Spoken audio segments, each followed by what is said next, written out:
दो चीजें हैं, जरा विचार करिएगा। भगवान के मंदिर, शंकर भगवान के मंदिर में लोग जल चढ़ाने के लिए जाते हैं। शिव जी के मंदिर में लोग जल चढ़ाने जाते हैं। आप लोग जाते हैं कि नहीं जाते? जम के तो बोलो, जाते हैं, ठीक है। शिव जी के मंदिर में यदि आप जल चढ़ाने के लिए जाते हो और आपने अगर शिव महापुराण की कथा को सुन रखा है, तो कथा में बारंबार आपको सुनने को मिलता है कि ये शिवलिंग शिव है, ये जलाधारी माँ पार्वती जी का हस्त कमल है, ये सामने से जो जल बहता है, राइट में गणेश है, लेफ्ट में कार्तिकेय हैं, बीच में अशोक सुंदरी है। शिव जी के ऊपर जो बूंद बूंद पानी टपक रहा है वो शिव जी की 5 लड़कियाँ जया, विषहरा, शामली बारी, दौतली, देव है। ये सारा पूरा की पूरा स्थान शिव जी के सामने से, जहाँ से जल बहकर जमीन पर आकर नीचे जाता है, वहाँ पर 33 कोटि देवता विराजमान हैं। शिव जी की पिंडी पे से जल गिरकर जब नीचे की ओर आता है और जो मोटे भाग से जल नीचे आता है, वहाँ पर सारी 64 योगिनियाँ हैं, सारी देवियाँ विराजमान हैं। अब जो समझ गया वो शिव मंदिर में जाकर ना गणेश जी को ढूंढता है, ना कार्तिकेय को ढूंढता है, ना पार्वती को ढूंढता है। ढूंढेगा क्या?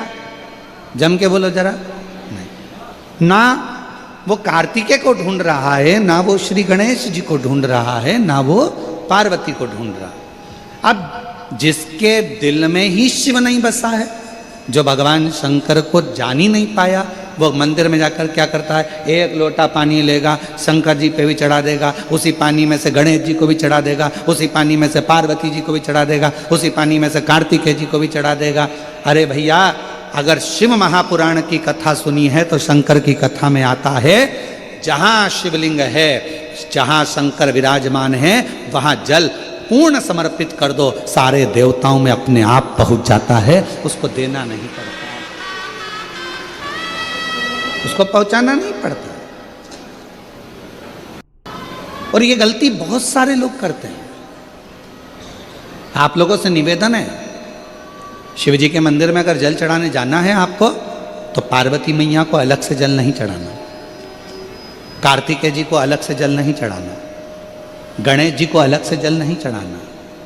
किसी भी मूर्ति पर शिव को जल चढ़ाने जाओ तो अलग से किसी मूर्ति पर जल मत चढ़ाओ, ना पार्वती जी को, ना गणेश जी को, ना कार्तिकेय जी को। अगर जल चढ़ाना है तो केवल देव अधिदेव महादेव पर चढ़ाओ, वो जल सारे देवताओं तक अपने आप पहुंच जाएगा, उसको पहुंचाने की जरूरत नहीं है। चलो और सरल भाषा में समझ लो। तुम्हारे घर में तुलसी का पौधा है? हाथ उठाओ जरा, किस किस के यहाँ? सब लोग रख लो, अब ठीक है, रखो। तुलसी के पौधे में पानी कौन कौन देता है? सब देते हो, ठीक है। पत्ते पे देते हो क्या? नहीं। डाली पर देते हो क्या?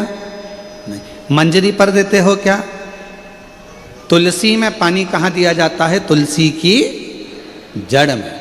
जड़ में पानी दे दिया तो वो तुलसी के पत्ते पत्ते में पानी पहुंच जाता है, मंजरी में पानी पहुंच जाता है।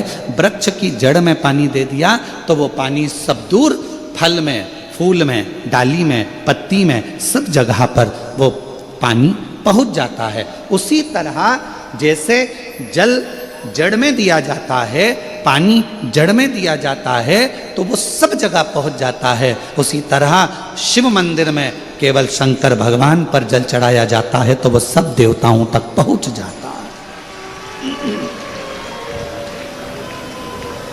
सब देवताओं तक।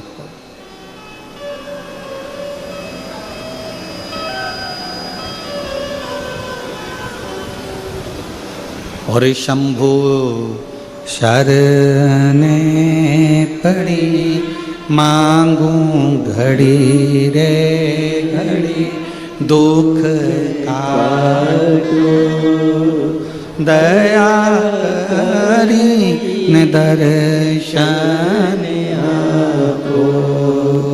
शंभु शरणे पड़ी, मांगो घड़ी रे घड़ी, दुख का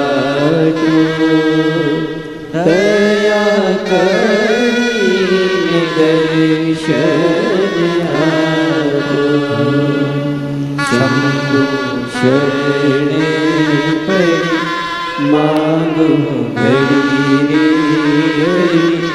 દુઃખ કાટો દયા કરીને દર્શન आपको अलग से जल देने की जरूरत नहीं है, पत्ते पर अलग से पानी डालने की जरूरत नहीं है,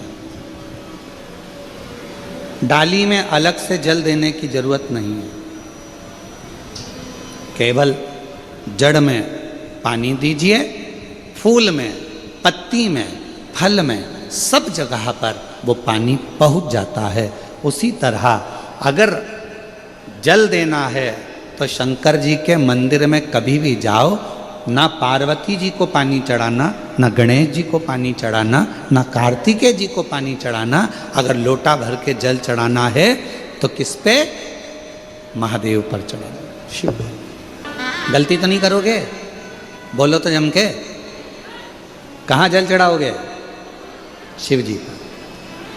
अब कई लोग पार्वती जी कपड़े पहनी है, वस्त्र पहनी है, तो भी पानी चढ़ा के चले जाते हैं। गणेश जी वस्त्र पहने हैं तो भी लोग पानी चढ़ा के चले जाते हैं। कार्तिकेय जी वस्त्र पहने हैं तो भी लोग पानी चढ़ा देते हैं। ये ठीक नहीं। शिव महापुराण में सीधी सीधी बात करिए, सारी समस्या का हल एक लोटा जल। अब जल कितना लेकर गई हो मंदिर के लिए? जम के बोलो, एक लोटा। अब सियोर वाला महाराज कह रहा है कि एक लोटा जल सारी समस्या का हल। तुम जल चढ़ाते चढ़ाते इतने दिन हो गए, तुम्हारी समस्या का हल क्यों नहीं हुआ? क्यों? क्योंकि तुम पूरा एक लोटा जल शिव जी को दे ही नहीं पा रही हो।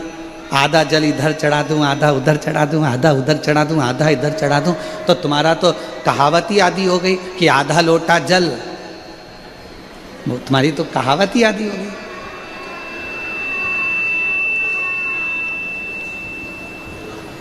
पूरा एक लोटा चढ़ा? अरे बोलो तो जम के। नहीं चढ़ा, नहीं चढ़ा।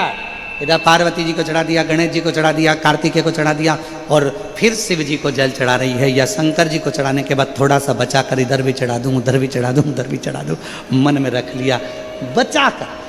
पशुपति व्रत की महत्वता में स्वयं शिव महापुराण में पाशुपत्य अस्त्र, पाशुपत व्रत और पाशुपत योग, 3 चीजों में पशुपति व्रत की महत्वता में यहाँ तक कहा है कि तुम पशुपति व्रत के लिए अगर कोई मीठा बना रही हो, प्रसाद बना रही हो, तो वो प्रसाद जितना बनाया है वो पूरा की पूरा लेकर मंदिर जाना पड़ता है।